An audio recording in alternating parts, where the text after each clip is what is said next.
10th grade English students, welcome to Born a Crime week number 2, day 3. Are you ready? Hopefully you said yes.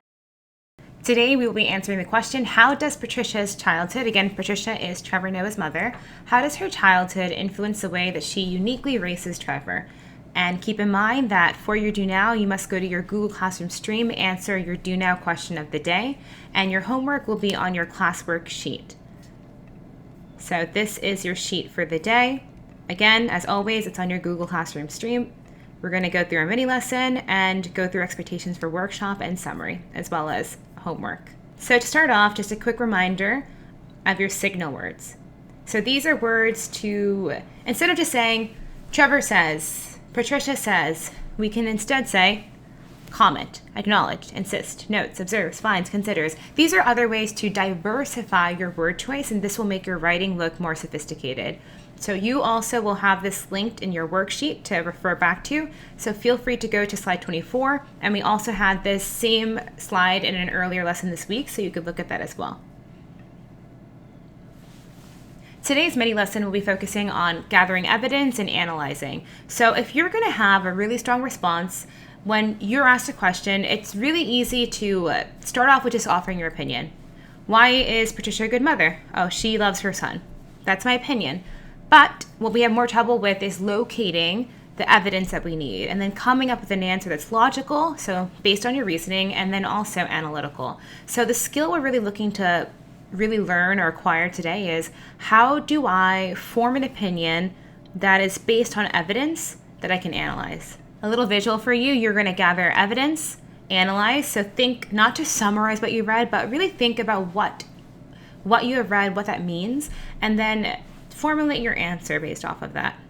A great answer, again, has evidence analysis, and today we'll be locating textual evidence to find out influences in Patricia's childhood and her approach to child rearing.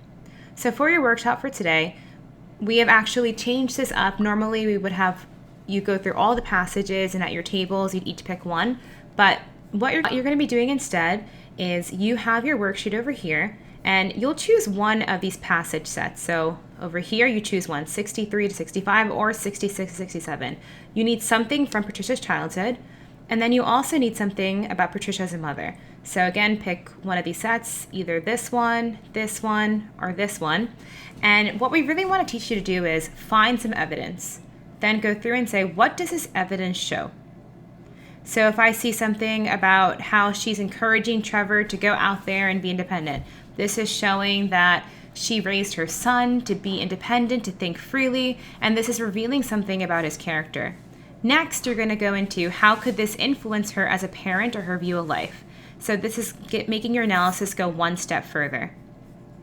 After this, your workshop's actually going to help you with your summary. For your summary, we're going to ask you in one well-organized paragraph to answer the aim, use textual evidence as support. So going back to the earlier lesson you had this week, you're going to use quote integration as well. And brownie points, actually I really want all of you to do this, to be honest, not just for extra credit, but as an expectation. Please put your quote in red, and I would even say bold it, so that it's easy for me to give you credit. For the English Regents, for life, for this class, you want to make it easy for whoever is assessing you to give you the credit that you deserve. After you've finished all this, this is technically your classwork, and your homework for the day will be to read pages 75 to 91.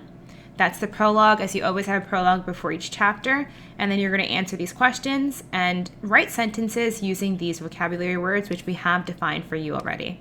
And I just messed it up. That is all you have to do for your lesson today. Feel free to let us know if you have any questions, comments, or concerns.